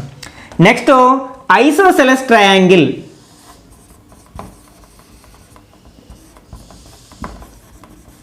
మనకి ఒక ట్రయాంగిల్లో ఏవైనా 2 సైడ్స్ ఈక్వల్ మెజర్మెంట్ని కలిగి ఉంటే వాటిని మనం ఐసోసెలస్ ట్రయాంగిల్ అంటాం. అంటే ఫర్ ఎగ్జాంపుల్ 3, 3, 4 అంటే ఇక్కడ ఈ 2 సైడ్స్ ఈక్వల్గా ఉన్నాయి కదా, కాబట్టి ఇది ఐసోసెలస్ ట్రయాంగిల్ అవుతుంది. Next third one is equilateral triangle.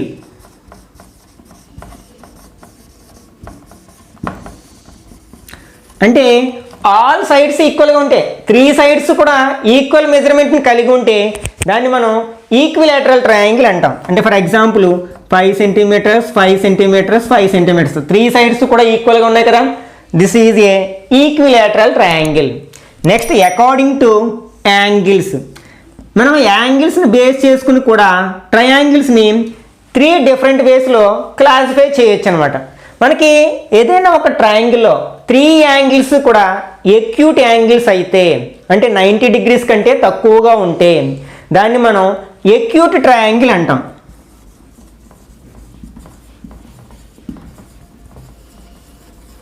అంటే ఫర్ ఎగ్జాంపుల్ ఇలా యాంగిల్స్ ఇలా ఉన్నాయి, 60 డిగ్రీస్ 50 డిగ్రీస్ అండ్ 70 డిగ్రీస్.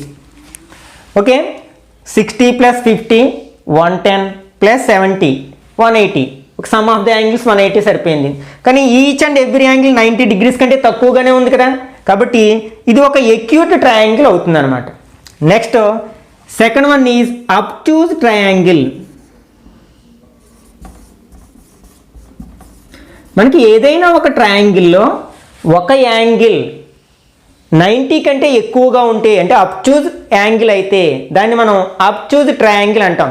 మనకి ఒక ట్రయాంగిల్లో ఒక యాంగిల్ కంటే ఎక్కువ యాంగిల్స్ అబ్ట్యూజ్ యాంగిల్స్ అయ్యే అవకాశం లేదు.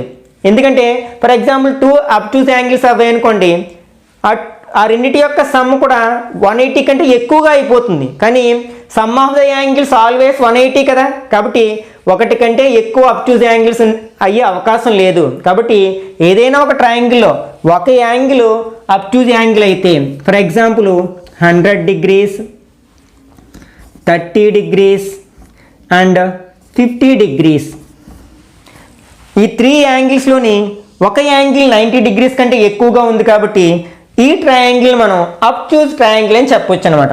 అట్లాగే next one is right angle triangle.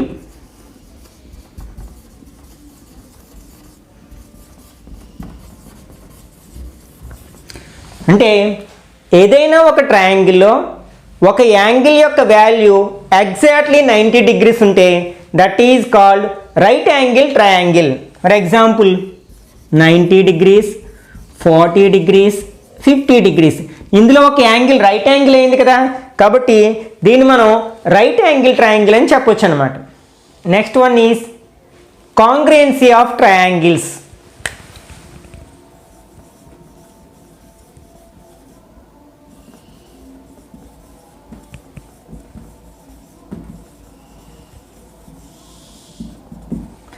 అంటే మనం 2 ట్రయాంగిల్స్ని ఎప్పుడు కాంగ్రుయెంట్ అంటాం, కాంగ్రుయెంట్ ట్రయాంగిల్స్ అని ఎప్పుడు అంటాం. అసలు ఫస్ట్ కాంగ్రుయెంట్ ఫిగర్స్ అంటే ఏంటో తెలియాలి. ఏదైనా ఒక 2 ఫిగర్స్ ప్లేన్ ఫిగర్స్ అనేవి సైజులోను అట్లాగే షేప్లోను ఈక్వల్గా ఉన్నట్లయితే వాటిని మనం కాంగ్రుయెంట్ ఫిగర్స్ అంటాం. అంటే సేమ్ షేప్ ఉండాలి, at the same time size కూడా సేమ్ ఉండాలి, అట్లాంటి వాటిని కాంగ్రుయెంట్ ఫిగర్స్ అంటాం. ఫర్ ఎగ్జాంపుల్ ఒక గాల్ తీసుకున్నాం, ఆ గాల్ యొక్క హ్యాండ్కి ఉన్న 2 బ్యాంగిల్స్ తీసుకున్నట్లయితే అవి 2 ఒకే షేప్లో ఉంటాయి కదా, అంటే 2 కూడా సర్క్యులర్ షేప్లోనే ఉంటాయి, అట్ ద సేమ్ టైం 2 ఒకే సైజుని కలిగి ఉంటాయి. అట్లాంటి ఫిగర్స్ని మనం కాంగ్రుయెంట్ ఫిగర్స్ అని అంటాం అనమాట. అంటే కాంగ్రుయెంట్ అంటే same size, same shape and same size ఉన్న ఫిగర్స్ అనమాట. వీటిని మనం కాంగ్రుయెంట్ ఫిగర్స్ అంటాం. Okay, next similarity of triangles గురించి కూడా చెప్పుకుంటాం మనం. సిమిలారిటీ, మనం 2 ట్రయాంగిల్స్ సిమిలర్గా ఉన్నాయని ఎప్పుడంటాం? అసలు సిమిలారిటీ అంటే ఏంటి? మనం 2 ఫిగర్స్ని సిమిలర్ ఫిగర్స్ అని ఎప్పుడు అంటామంటే, అంటే 2 ఫిగర్స్ అనేవి ఒకే షేప్లో ఉన్నట్లయితే, అంటే ఇక్కడ సైజ్ డిఫరెంట్గా ఉండొచ్చు, ఒకటి చిన్నగా ఉండొచ్చు, ఒకటి పెద్దగా ఉండొచ్చు, కానీ షేప్ మాత్రం ఒకటే ఉండాలన్నమాట. వాటిని మనం సిమిలర్ ఫిగర్స్ అంటాం, అంటే సేమ్ షేప్ని కలిగి ఉన్న ఫిగర్స్ అనమాట. అదే కాంగ్రియంట్ అయితే షేప్తో పాటు సైజు కూడా సేమ్ ఉండాలి. ఫర్ ఎగ్జాంపుల్ ఒక చిన్న గాలు ఒక పెద్ద గాలు యొక్క బ్యాంగిల్స్ తీసుకున్నాం అనుకోండి, ఒకటి చిన్నగా ఉంటుంది, ఒకటి పెద్దగా ఉంటుంది, కానీ షేప్ మాత్రం రెండు సర్క్యులర్ షేప్లోనే ఉంటాయి కదా, కాబట్టి ఇవి సిమిలర్ ఫిగర్స్ అవుతాయి అన్నమాట. అట్లాగే మనకి ఒకే వ్యక్తి యొక్క passport size photo, card size photo, అంటే ఒకే ఫోటో తీసి దాన్ని స్టాంప్ సైజులోని, పాస్పోర్ట్ సైజులోని, కార్డ్ సైజులో వేయించామనుకో, ఆ 3 ఫిగర్స్ చూడడానికి ఒకేలా ఉంటాయి, సేమ్ షేప్ని కలిగి ఉంటాయి, కానీ సైజులోనే డిఫరెంట్గా ఉంటాయి. ఇట్లాంటి వాటిని మనం సిమిలర్ ఫిగర్స్ అంటాం అన్నమాట. ఓకే, మనకి 2 ట్రయాంగిల్స్ ఎప్పుడు కాంగ్రియంట్ అవుతాయి? ఓకే, ఫస్ట్ వన్ ఈజ్ మనకి సైడ్స్ ఈక్వల్గా ఉన్నప్పుడు, అంటే ఫస్ట్ ట్రయాంగిల్లో ఏవైతే సైడ్స్ ఉన్నాయో, ఫర్ ఎగ్జాంపుల్ ఏబిసి అనేది ఒక ట్రయాంగిల్, దీని సైడ్స్ 3, 4, 5 సెంటీమీటర్స్ అనుకుందాం. అలాగే మరొక ట్రయాంగిల్ ఉంది సమ్ PQR, దీని సైడ్స్ 3, 4, 5, అంటే వీటి యొక్క మెజర్మెంట్స్ ఈక్వల్గా ఉన్నాయి, అంటే వీటిని కరస్పాండింగ్ సైడ్స్ అంటాం. అంటే ఏబి PQ ఈ రెండు కరస్పాండింగ్ సైడ్స్ అవుతాయి. అలాగే BCQR అవి రెండు కరస్పాండింగ్ సైడ్స్ అవుతాయి. అలాగే AC అండ్ PRలు కూడా కరస్పాండింగ్ సైడ్స్ అవుతాయి. అంటే కరస్పాండింగ్ సైడ్స్ ఈక్వల్గా ఉన్నట్లయితే అప్పుడు ఆ 2 ట్రయాంగిల్స్ కాంగ్రియంట్ ట్రయాంగిల్స్ అవుతాయి. అంటే షేపు ఒకలాగే ఉంటుంది, వాటి సైజు కూడా ఒకలాగే ఉంటుంది అనమాట. నెక్స్ట్ సెకండ్ వన్ SAS, అంటే సైడు యాంగిల్ సైడు, అంటే ఒక ట్రయాంగిల్లో 2 సైడ్స్ ఇంకొక ట్రయాంగిల్లో 2 సైడ్స్కి కరస్పాండింగ్ సైడ్స్ అన్నాం. అంటే ఈ సైడ్కి ఈక్వల్గా ఉంది, ఈ సైడ్కి ఈక్వల్గా ఉంది. నెక్స్ట్ వాటి మధ్యలో ఉన్న యాంగిల్ ఈక్వల్గా ఉన్నట్లయితే వాటి మధ్యలో ఉన్న యాంగిల్ మాత్రమే ఈక్వల్గా ఉండాలి. అంటే 2 సైడ్స్ ఇంక్లూడెడ్ యాంగిల్ అంటాం. అంటే మధ్యలో ఉన్న యాంగిల్ ఈక్వల్గా ఉన్నట్లయితే ఆ 2 ట్రయాంగిల్స్ కూడా కాంగ్రియంట్ ట్రయాంగిల్స్ అవుతాయి. అంటే సేమ్ షేపు సేమ్ సైజుని కలిగి ఉంటాయి. Next third one is ASA, అంటే యాంగిల్ సైడు యాంగిల్. అంటే మనకి ఏవైనా 2 ట్రయాంగిల్స్లో 2 యాంగిల్స్, అంటే ఈ యాంగిల్ దీనికి ఈక్వల్గా ఉండి ఈ యాంగిల్ ఈ కరస్పాండింగ్ యాంగిల్స్కి ఈక్వల్గా ఉండి వాటి మధ్యలో ఉన్న సైడ్ కూడా ఈక్వల్గా ఉన్నట్లయితే, అంటే ఇంక్లూడెడ్ సైడ్ అంటాం. అంటే మధ్యలో ఉన్న సైడ్ 2 యాంగిల్స్ వాటి ఇంక్లూడెడ్ సైడు, మరొక ట్రయాంగిల్లో 2 యాంగిల్స్ వాటి మధ్యలో ఉన్న ఇంక్లూడెడ్ సైడ్కి ఈక్వల్గా ఉన్నట్లయితే అవి 2 ట్రయాంగిల్స్ కూడా కాంగ్రియంట్ ట్రయాంగిల్స్ అవుతాయి. దాన్ని మనం ASA కాంగ్రియంసీ రూల్ అంటాం, దీన్నేమో SAS కాంగ్రియంసీ రూల్ అంటాం, దీన్ని SSS కాంగ్రియంసీ రూల్ అంటాం. Next fourth one is RHS, అంటే ఇది ఓన్లీ రైట్ యాంగిల్ ట్రయాంగిల్స్ మాత్రమే వర్తిస్తుంది అన్నమాట ఈ కాంగ్రియంసీ రూల్ అనేది.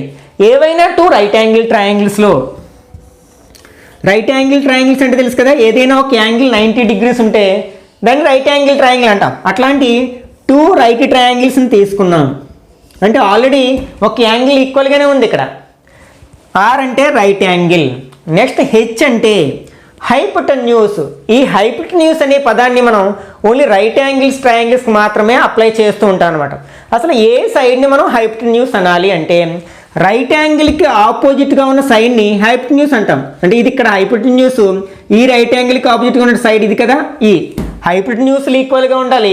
అట్లాగే మిగిలిన 2 సైడ్స్లో ఏవైనా ఒక పేరు, ఈ రెండైనా ఈక్వల్గా ఉండొచ్చు, లేకపోతే ఈ రెండైనా ఈక్వల్గా ఉండొచ్చు. అంటే 2 రైట్ యాంగిల్ ట్రయాంగిల్స్లో హైపోటెన్యూస్ 1 పెయిర్ ఆఫ్ సైడ్స్ ఈక్వల్గా ఉన్నట్లయితే ఆ 2 రైట్ యాంగిల్ ట్రయాంగిల్స్ కాంగ్రియంట్ అవుతాయి.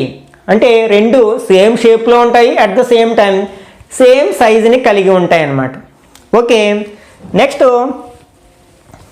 మనకి సిమిలర్ ట్రయాంగిల్స్ అంటే మనకి ఇంతకుముందే చెప్పుకున్నాం కదా, షేప్ సేమ్ ఉన్నప్పటికీ డిఫరెంట్ సైజుని కలిగి ఉంటాయి. అట్లాంటి వాటిని సిమిలర్ ట్రయాంగిల్స్ అంటాం. ఫర్ ఎగ్జాంపుల్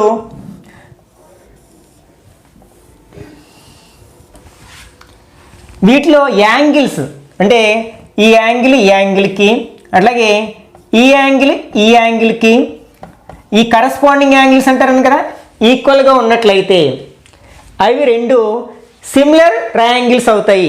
కాంగ్రుయెంట్ ట్రయాంగిల్స్ అవి. ఇక్కడ యాంగిల్స్ ఈక్వల్గా ఉన్నప్పుడు మనకి సిమిలర్ ట్రయాంగిల్స్ అవుతాయి, కానీ మనకి కాంగ్రుయెంట్ ట్రయాంగిల్స్ అవన్నమాట.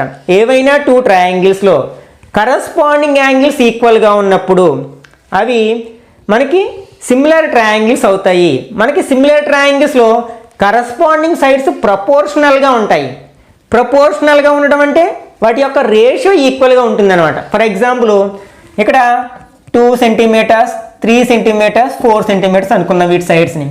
4 6 8 మనకి దీని యొక్క కరస్పాండింగ్ సైడ్స్ ఇది అవుతుంది కదా. ఆ రెండింటికి రేషియో తీసుకున్నాం అనుకోండి 2/4. 2 టేబుల్ 1 టైము, అట్లాగే 4లో 2 టైమ్స్ అంటే 1/2 అంటే 1:2 వచ్చింది దాని రేషియో. అలాగే ఈ కరస్పాండింగ్ సైడ్స్కి రేషియో తీసుకున్నాం అనుకోండి 3/6. ఇక్కడ 3 టేబుల్ పోతుంది కదా 1 2 టైమ్స్ అంటే 1/2 వచ్చింది. ఇక్కడ కూడా రేషియో ఏమైంది 1:2. నెక్స్ట్ థర్డ్ కరస్పాండింగ్ సైడ్స్ తీసుకున్నాం 4/8 అంటే 4లో 4 టేబుల్ 1 టైం 8లో 2 టైమ్స్ 1/2 వచ్చింది అంటే 1:2. అంటే ఇక్కడ వీటి యొక్క రేషియోస్ ఈక్వల్గా ఉన్నాయి అంటే అవి ప్రపోర్షనల్గా ఉన్నాయన్నమాట. సైడ్స్ ప్రపోర్షనల్గా ఉన్నాయి కాబట్టి ఇవి సిమిలర్ ట్రయాంగిల్స్ అవుతాయి. అంటే ఇక్కడ సిమిలర్ ఫిగర్స్ యొక్క ప్రాపర్టీస్ 2 ఉంటాయి. కరస్పాండింగ్ యాంగిల్స్ ఈక్వల్గా ఉంటాయి, కరస్పాండింగ్ సైడ్స్ ప్రపోర్షనల్గా ఉంటాయి అంటే వాటి యొక్క రేషియోస్ అనేవి ఈక్వల్గా ఉంటాయి అన్నమాట. నెక్స్ట్ మనం కాన్కరెంట్ లైన్స్ అంటే ఏంటో చెప్పుకున్నాం. ఏంటి 3 or more than 3 లైన్స్ ఒకే పాయింట్ దగ్గర ఇంటర్సెక్ట్ అయినట్లయితే వాటిని కాన్కరెంట్ లైన్స్ అంటాం కదా. దీన్ని బేస్ చేసుకుని కాన్కరెంట్ లైన్స్ ఇన్ ట్రయాంగిల్స్ గురించి డిస్కస్ చేయొచ్చు అనమాట. ఫస్ట్ వన్ ఈజ్ మనకి సెంట్రాయిడ్. దీన్ని క్యాపిటల్ G అనే లెటర్తో రిప్రజెంట్ చేస్తూ ఉంటాం. అసలు what is meant by centroid? మనం ఏదైనా ఒక ట్రయాంగిల్ తీసుకున్నాం. ఫర్ ఎగ్జాంపుల్ ABC అనేది ఒక ట్రయాంగిల్ అనుకుందాం. మనకి ఫస్ట్ దీనికంటే ముందు మనం మీడియన్ గురించి చెప్పుకోవాలి. అసలు మీడియన్ అంటే ఏంటి? ఏదైనా ఒక ట్రయాంగిల్లో ఒక వెర్టెక్స్ నుంచి ఆపోజిట్ సైడ్ యొక్క మిడ్ పాయింట్కి జాయిన్ చేసిన లైన్ సెగ్మెంట్ని మీడియన్ అంటాం. అంటే ఫర్ ఎగ్జాంపుల్ బీసీని 2 ఈక్వల్ పార్ట్స్తో చేస్తూ మనం ఇక్కడ పాయింట్ రికగ్నైజ్ చేసామనుకో అది మిడ్ పాయింట్ అవుతుంది, కరెక్ట్గా మధ్యలో ఉండేదని. ఆ పాయింట్ని ఈ ఆపోజిట్ వెర్టెక్స్కి జాయిన్ చేస్తే ఒక లైన్ సెగ్మెంట్ ఫామ్ అయింది కదా. This is a median of a triangle. ఎట్లా అంటే మనం ఎన్ని డ్రా చేయొచ్చు? ఒక ట్రయాంగిల్కి 3 డ్రా చేయొచ్చు. అంటే ఈ వెర్టెక్స్ నుంచి ఒక మీడియన్ డ్రా చేయొచ్చు, అలాగే ఈ వెర్టెక్స్ నుంచి కూడా మరొక మీడియన్ని డ్రా చేయొచ్చు. ఇట్లా మనం ఏ ట్రయాంగిల్ తీసుకుని మీడియన్స్ డ్రా చేసినా సరే అవి కాన్కరెంట్ లైన్స్ అవుతాయి. అంటే అది ఎక్యూట్ ట్రయాంగిల్ కావచ్చు, అబ్ట్యూస్ ట్రయాంగిల్ కావచ్చు, రైట్ యాంగిల్ ట్రయాంగిల్ కావచ్చు, లేకపోతే స్కాలన్, ఐసోసెలస్, ఈక్విలేటరల్ ఏ ట్రయాంగిల్ అయినా కావచ్చు. ఒక ట్రయాంగిల్ తీసుకుని మనం 3 మీడియన్స్ని డ్రా చేసినట్లయితే అవి కాన్కరెంట్ లైన్స్ అవుతాయి. అంటే ఆ 3 మీడియన్స్ కూడా ఒకే పాయింట్ దగ్గర ఇంటర్సెక్ట్ అవుతాయి. ఈ ఇంటర్సెక్టింగ్ పాయింట్ని మనం సెంట్రాయిడ్ అంటాం అనమాట. అంటే సెంట్రాయిడ్ని ఇప్పుడు ఎట్లా డిఫైన్ చేయొచ్చు? Concurrent point of medians of a triangle is called అని క్వశ్చన్ అడగొచ్చు అనమాట. అంటే ఒక ట్రయాంగిల్లో మీడియన్స్ యొక్క కాన్కరెంట్ పాయింట్ని మనం సెంట్రాయిడ్గా చెప్పుకోవచ్చు.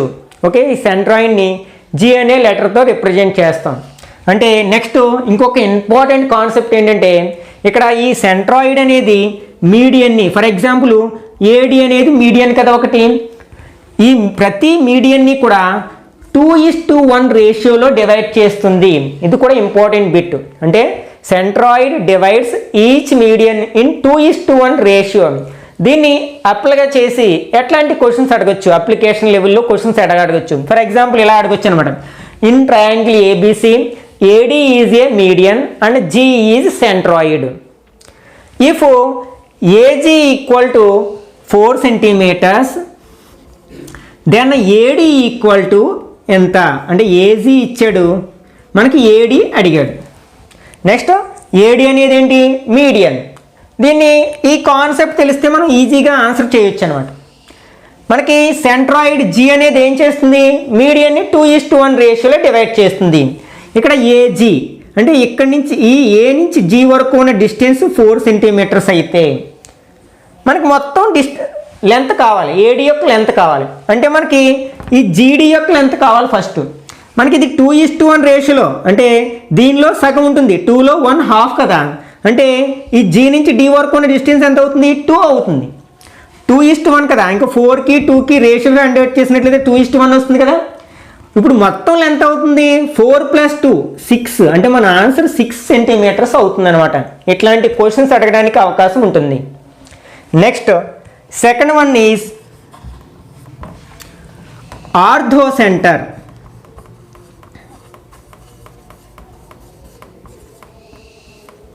దీన్ని ఓతో రిప్రజెంట్ చేస్తూ ఉంటాం.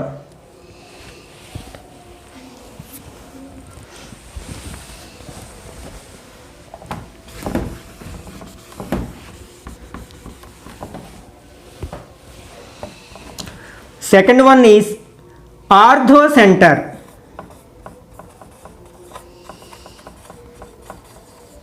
దీన్ని క్యాపిటల్ ఓ అనే లెటర్తో రిప్రజెంట్ చేస్తూ ఉంటాం. అసలు what is meant by ortho centre? మనకి ఆర్థో సెంటర్ తెలియాలంటే ఫస్ట్ ఆల్టిట్యూడ్స్ గురించి తెలియాలి. What is meant by altitude? For example మనం ఏదైనా ఒక ట్రయాంగిల్ తీసుకున్నాం. ఫర్ ఎగ్జాంపుల్ PQR అనే ఒక ట్రయాంగిల్ తీసుకోవడం జరిగింది. ఈ ట్రయాంగిల్లో ఏదైనా ఒక వెర్టెక్స్ నుంచి ఆపోజిట్ సైడ్కి మనకు ఒక పర్పెండిక్యులర్ లైన్ డ్రా చేసినట్లయితే దట్ ఈజ్ కాల్డ్ ఆల్టిట్యూడ్. ఆల్టిట్యూడ్నే హైట్ అని కూడా అంటాం కదా. అంటే ఫర్ ఎగ్జాంపుల్ పి నుంచి ఇట్లా సమ్ ఎం పిఎంకి, అంటే ఈ పిఎం అనేది క్యూఆర్కి పర్పెండిక్యులర్ లైన్ అనమాట. ఆ రెండింటి మధ్యలో ఉండే యాంగిల్ 90 degrees. కాబట్టి here PM is called altitude of the triangle. ఇక్కడ మనం ఒక ట్రయాంగిల్కి 3 ఆల్టిట్యూడ్స్ డ్రా చేయొచ్చు కదా. అంటే పి నుంచి ఒక ఆల్టిట్యూడ్ డ్రా చేస్తాం, అట్లాగే క్యూ నుంచి ఒక ఆల్టిట్యూడ్, ఆర్ నుంచి ఒక ఆల్టిట్యూడ్. ఇట్లా ఒక ట్రయాంగిల్కి మనం 3 ఆల్టిట్యూడ్స్ డ్రా చేయొచ్చు. అంటే ఇవి కూడా మనకి కాన్కరెంట్ లైన్స్ అవుతాయి. ఏ ట్రయాంగిల్స్ని తీసుకుని మనం ఆల్టిట్యూడ్స్ డ్రా చేసినా సరే ఆ 3 ఆల్టిట్యూడ్స్ ఒకే పాయింట్ దగ్గరే ఇంటర్సెక్ట్ అవుతాయి, అంటే కాన్కరెంట్ లైన్స్ అవుతాయి.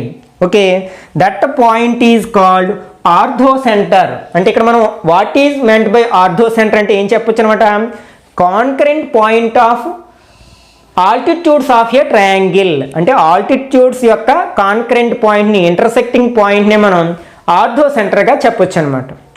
Next one is సర్క్యూమ్ centre.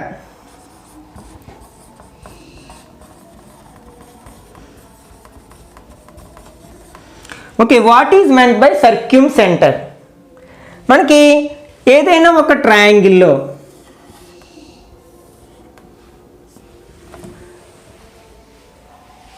ఈ సర్క్యూమ్ సెంటర్ గురించి తెలియాలంటే మనకి పర్పెండిక్యులర్ బైసెక్టర్స్ గురించి తెలియాలి. అసలు పర్పెండిక్యులర్ బైసెక్టర్స్ అంటే ఏంటంటే మనకి ఏదైనా ఒక ట్రయాంగిల్లో, అది లైన్ సెగ్మెంట్ కావచ్చు, ఏదైనా ఒక లైన్ సెగ్మెంట్కి పర్పెండిక్యులర్ లైన్ డ్రా చేస్తే అది ఆ లైన్ సెగ్మెంట్ని 2 ఈక్వల్ పార్ట్స్గా డివైడ్ చేసినట్లయితే దాన్ని పర్పెండిక్యులర్ బైసెక్టర్ అంటాం. ఫర్ ఎగ్జాంపుల్ ఈ ఏబికి ఒక పర్పెండిక్యులర్ లైన్ డ్రా చేసాం, అది బీసీకి ఒక పర్పెండిక్యులర్ లైన్ డ్రా చేసాం, అది ఈ బీసీని 2 ఈక్వల్ పార్ట్స్గా డివైడ్ చేసింది అనుకుందాం. అప్పుడు this is called perpendicular bisector of BC అని చెప్పొచ్చు అనమాట. ఓకే, ఇట్లాంటివి మనం అంటే ఇట్లా సాధారణంగా ఏం చేస్తామంటే ఆర్క్లు డ్రా చేయడం ద్వారా డ్రా చేస్తాం. మనం కన్స్ట్రక్షన్ ఆఫ్ ట్రయాంగిల్స్ గురించి నేర్చుకుంటాం కదా, ఆర్క్స్ డ్రా చేస్తాం కదా.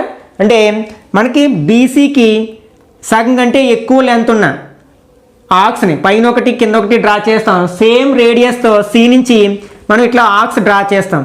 ఆ ఇంటర్సెక్టింగ్ పాయింట్స్ని జాయిన్ చేయగా వచ్చేదాన్ని మనం పర్పెండిక్యులర్ బైసెక్టర్ అంటాం. అది ఆ సైడ్ని 2 ఈక్వల్ పార్ట్స్గా డివైడ్ చేస్తుంది, అట్ ద సేమ్ టైం పర్పెండిక్యులర్గా కూడా ఉంటుంది అనమాట. ఇట్లాంటివి మనం ఒక ట్రయాంగిల్కి 3 పర్పెండిక్యులర్ బైసెక్టర్స్ డ్రా చేయొచ్చు అనమాట. ఇవి కూడా కాన్కరెంట్ లైన్స్ అవుతాయి. ఆ 3 పర్పెండిక్యులర్ బైసెక్టర్స్ కూడా ఒకే పాయింట్ దగ్గర ఇంటర్సెక్ట్ అవుతాయి. ఈ పాయింట్ని మనం సర్క్యూమ్ సెంటర్ అంటాం. అంటే దీన్ని ఎందుకు ఉపయోగిస్తామంటే సర్క్యూమ్ సర్కిల్ని డ్రా చేయడానికి ఉపయోగిస్తాం అన్నమాట. ఓకే, సర్క్యూమ్ సర్కిల్ అంటే ఇక్కడ మనం సర్క్యూమ్ సెంటర్ని ఎట్లా డిఫైన్ చేయొచ్చు? Concurrent point of perpendicular bisectors of a triangle. Perpendicular bisectors యొక్క కాన్కరెంట్ పాయింట్ ఆర్ ఇంటర్సెక్టింగ్ పాయింట్ని మనం సర్క్యూమ్ సెంటర్ అంటాం. ఇంకొక ఇంపార్టెంట్ పాయింట్ ఏంటంటే ఈ సర్క్యూమ్ సెంటర్ అనేది ఒక ట్రయాంగిల్ యొక్క వెర్టిసెస్కి ఈక్వల్ డిస్టెన్స్లో ఉంటుంది, అంటే సమాన దూరంలో ఉంటుంది అనమాట. అంటే circumcentre is equidistant from vertices of a triangle. ఒక ట్రయాంగిల్ యొక్క వెర్టిసెస్కి ఈక్వల్ డిస్టెన్స్లో ఉండే పాయింట్ ఏంటి అంటే మనకి సర్క్యూమ్ సెంటర్గా చెప్పుకోవచ్చు అనమాట. Next fourth one is in centre.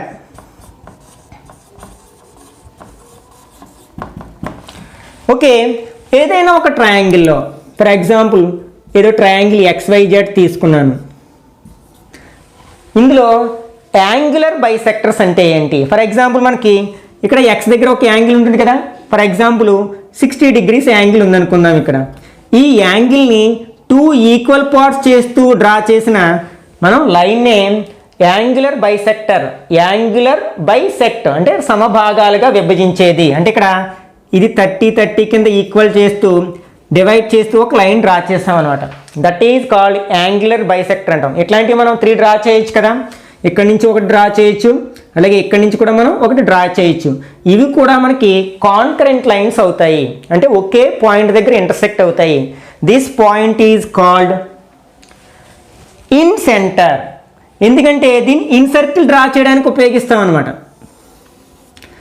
That's why this is called in centre. దీన్ని ఐతో రిప్రజెంట్ చేస్తూ ఉంటాం సాధారణంగా. ఓకే, నెక్స్ట్ దీన్ని బేస్ అయ్యి మనకి క్వశ్చన్ ఎలా అడగచ్చు అంటే ఇది ఇన్ సెంటర్ అనేది ఒక ట్రయాంగిల్ యొక్క సైడ్స్కి ఈక్వల్ డిస్టెన్స్లో ఉంటుంది. సైడ్స్కి ఈక్వల్గా డిస్టెన్స్లో ఉండేది ఇన్ సెంటర్ అవుతుంది. వెర్టిసెస్కి ఈక్వల్ డిస్టెన్స్లో ఉండేది మనకి సర్క్యూమ్ సెంటర్ అవుతుంది అనమాట. ఇది in centre. Next X centre. అంటే ఇక్కడ మనం ఏదైనా ఒక ట్రయాంగిల్ తీసుకున్నాం. ఫర్ ఎగ్జాంపుల్ ఇది ఒక ట్రయాంగిల్ అనుకుందాం. ఎక్స్ సెంటర్ అంటే ఏంటంటే మనకి ఏదైనా 2 సైడ్స్ని ఇట్లా ప్రొడ్యూస్ చేసాం. అంటే ఇదొక సైడ్ని ప్రొడ్యూస్ చేసాం, ఇదొక సైడ్ని ప్రొడ్యూస్ చేసాం. ఇప్పుడు ఇక్కడ 2 ఎక్స్టీరియర్ యాంగిల్స్ ఫామ్ అవ్వాయి. వీటి యొక్క యాంగులర్ బైసెక్టర్స్ డ్రా చేసాం. ఇదొక యాంగులర్ బైసెక్టర్, ఇక్కడ ఒక యాంగిల్ బైసెక్టర్. నెక్స్ట్ ఇక్కడ థర్డ్ వెర్టెక్స్ ఉంది కదా. ఫర్ ఎగ్జాంపుల్ ఇది ABC అనుకుందాం.